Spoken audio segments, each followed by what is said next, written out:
खुलुमबाय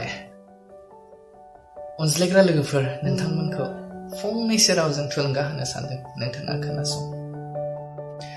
जों बयबो मिथिगौ बे पृथिबिया खोमसि दरसि पापजोंनो बुंफबनाय, गावजों गाव नायनो हाज्लायै, गुबुननि मोजांखौ नायनो हायै, गावजों गाव बेबादिनो नारसिनज्लायनाय। दा बेबादि बुहुमाव नोंथाङाबो गिनांनाय बा माबा मोनसे जेननांनायनि गेजेरजों नोंथांनि सिमां सुजुनाय, नोंथांनि सानस्रि, नोंथांनि मिजिंखौ फैमाल खालामनानै लानो साननो हागौ। नोंथांनि सानस्रि, नोंथांनि मिजिं, नोंथांनि गाराङा जोबोद भेलुएबल, गोनांथार। मानोना इसोरा नोंखौ थांखि गोनाङै बे पृथिबियाव सोरजिदों। अब्ला नोंथाङा गावखौनो मानो बिब्दि सानदों?